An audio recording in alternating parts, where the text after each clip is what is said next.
বিসমিল্লাহির রহমানির রহিম। আসসালামু আলাইকুম প্রিয় দর্শক, আপনারা সবাই কেমন আছেন? আমি আল্লাহর রহমতে ভালো আছি। তো আজকে চলে আসলাম আমাদের লালমনিরহাট জেলা মডেল মসজিদ ও ইসলামিক সাংস্কৃতিক কেন্দ্র, যেটি লালমনিরহাট জেলাতে অবস্থিত।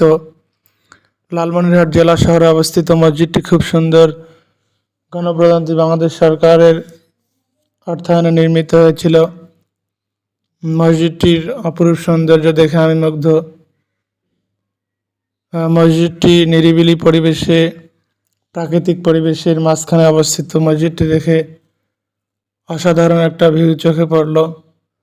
মসজিদটি 4 তলা বিশিষ্ট এবং প্রথম তলা থেকে উপরের তলার ওঠার জন্য সিঁড়ি রয়েছে।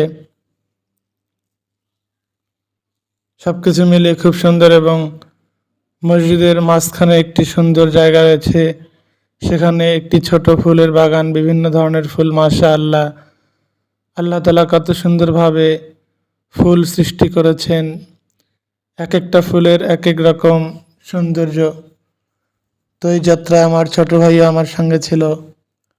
ছোট ভাই আজাদ আমাকে সাহায্য করেছিল ব্লগিং করতে। পুরো মসজিদটি সুন্দরভাবে লাইট দিয়ে সজ্জিত করা হয়েছে।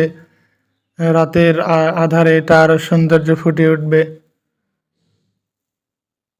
গ্লাস দিয়ে পুরো মসজিদটি সাজানো। এটা হচ্ছে উপরের দ্বিতীয় তলা থেকে চতুর্থ তলা পর্যন্ত 3 তলা, এবং নিচে আরো একটি তলা রয়েছে। এবং এটা মসজিদের সুউচ্চ মিনার, অসাধারণ, মাশাআল্লাহ, খুব সুন্দর। অনেক উঁচু একটা মিনার এখানে তৈরি করা হয়েছে, আমরা দেখতে পাচ্ছি। সবকিছু মিলিয়ে মসজিদটি অসাধারণ আমাকে লাগলো। আপনারা বিভিন্ন জায়গা থেকে মসজিদটি দেখতে আসতে পারেন।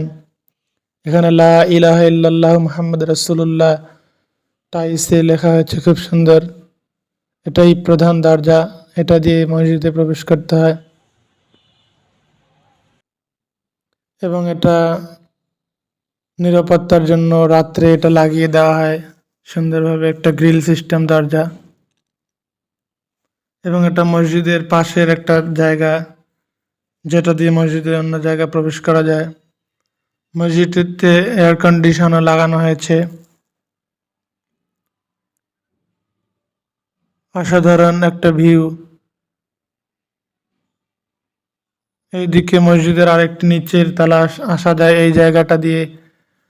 এটা হচ্ছে উপপরিচালকের কার্যালয়, গণপ্রজাতন্ত্রী বাংলাদেশ সরকার, ধর্ম বিষয়ক মন্ত্রণালয়, ইসলামী ফাউন্ডেশন, লালমনিরহাট। এখানে উপপরিচালক বসেন এবং তিনি কাজ পরিচালনা করেন। বিক্রয় কেন্দ্র, অর্থাৎ এখানে বিভিন্ন মালামাল বিক্রয় করা হবে পরবর্তীতে। Islamic foundation, Lalmonirhat. ভিডিওটি দেখার জন্য আপনাদেরকে